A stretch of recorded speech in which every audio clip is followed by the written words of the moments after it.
In Willowville, the town clock had a soft little chime that sounded like a spoon tapping the side of a teacup. Every morning, when it chimed 8 times, Milo the puppy trotted to the blue gate on Clover Lane and waited for his friends. Luna the gray kitten arrived first, stepping around puddles as if each one were a mirror. Hazel the bunny came next with her neat green notebook tucked under one arm. Pip the duckling waddled in last, wearing a scarf he had knitted himself. It had 3 perfect stripes and 1 stripe that looked like it had sneezed. "Today is delivery day," Hazel announced. "Mrs. Maple asked us to bring story baskets to neighbors who could use a smile." Mrs. Maple, the old raccoon who owned the Turning Page bookshop, had a new idea every season. This week her idea was a kindness train. It was not a real train with an engine and smoke. It was a line of small wagons tied together with soft cord, each one filled with a book, a muffin, a flower, or a note that said something true and kind. Milo's tail thumped the gate. "I love trains. I love kindness. I love muffins.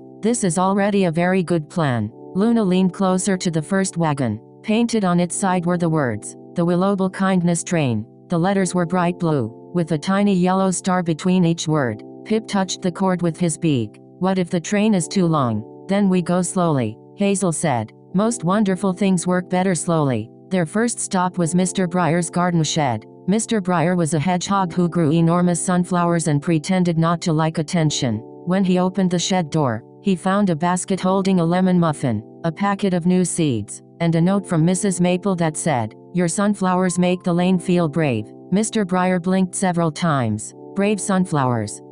Well, I suppose they do stand up straight." He tried to sound gruff, but he tucked the note into his vest pocket where it would not blow away. At the second stop, Luna delivered a blue book of cloud stories to Nora, a young fox who lived near the footbridge. Nora had a paint smudge on her nose and a worry wrinkle between her ears. "I'm supposed to paint the sign for tomorrow's Meadow Market," Nora said, looking at a blank wooden board. "Everyone will see it. What if the letters wobble? What if the colors look wrong? What if I spell meadow with too many E's?" Milo sat beside her. "I once spelled biscuit with no B. The biscuit still tasted fine." Nora smiled a little, but the worry wrinkle stayed. Hazel opened her notebook. "We can help by making a practice sign first. No pressure. Just practice." Pip pulled a roll of paper from the wagon. Luna sorted the paint jars from lightest to darkest. Milo carefully held the corner of the paper with one paw, which was harder than it sounded because his tail wanted to help too. Nora painted one small letter, then another.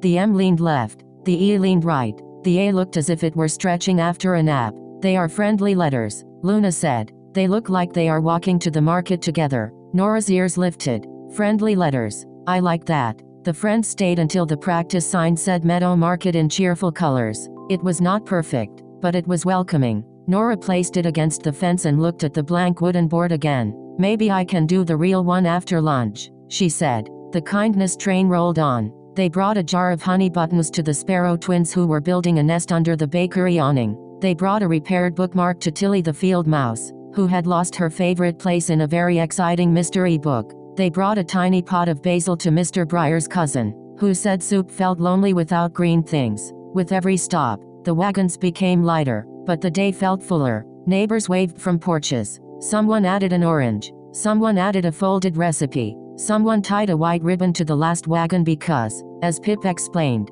every train needs a fancy caboose. Near the old stone well, they heard a small clatter. Nora the fox stood beside the Meadow Market sign. The wooden board lay flat in the grass. A pot of blue paint had tipped over, making a puddle shaped almost exactly like a startled squirrel. "Oh no," Nora whispered. "I was almost finished." Then the wind pushed the board. "Now the bottom corner is blue. My paws are blue, and I think the word market is running downhill." Milo looked at the sign. The word market did slope a little, as if it were in a hurry. The blue corner was very blue. Nora's ears drooped so low they nearly brushed her paint-splashed scarf.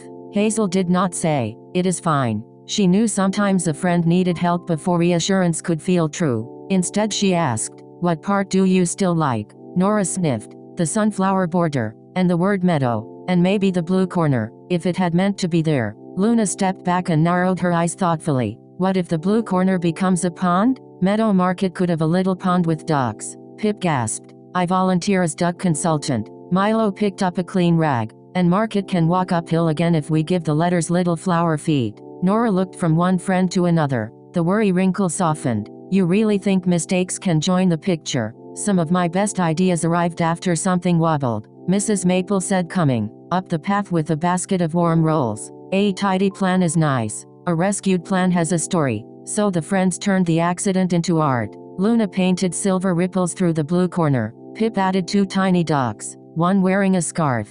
Hazel drew a straight pencil guide under the sloping word, then helped Nora repaint the letters with flower stems beneath them. Milo pressed yellow paw prints along the bottom edge, but only after everyone agreed that paw prints counted as decoration and not another accident. When they finished, the sign looked brighter than Nora's first idea. Meadow Market stood in green and gold letters. A little blue pond sparkled in one corner. Sunflowers framed the top. At the bottom, yellow paw prints led the eye toward the words, as if inviting the whole town to follow. Nora took a long breath. It looks like Willowable, a bit wobbly, but cheerful. That is one of Willowable's official styles, Hazel said. The next morning, the Meadow Market opened under a sky as blue as Pip's favorite ribbon. Families set out jars of jam, bundles of carrots, handmade cards, polished stones, and bunches of flowers. Nora's sign stood at the entrance, and every neighbor stopped to admire it. Mr. Briar pointed to the sunflower border. Those flowers have excellent posture.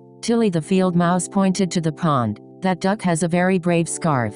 Mrs. Maple placed a small card beside the sign. It read, "Painted by Nora, with help from the Willowable Kindness Train." Nora's cheeks turned rosy beneath her orange fur. I thought the kindness train was for delivering baskets. Milo looked at the empty wagons, now decorated with ribbons, recipes, and one very mysterious pebble someone had donated. Maybe it delivers other things too, like courage, Luna said, and second chances, Hazel added, and muffins, Pip said. We must not forget muffins. That afternoon, Nora opened a tiny booth called Friendly Letter Signs. She painted names on flower pots, labels for jam jars, and a sign for Mr. Briar that said sunflowers practicing bravery. She still made wobbly letters sometimes, but now she knew how to turn a wobble into a vine, a wave, a path, or a dancing stem. At sunset, the friends pulled the kindness train back to the turning page. Its wagons were empty except for a note Nora had tucked inside the caboose. Hazel unfolded it and read aloud.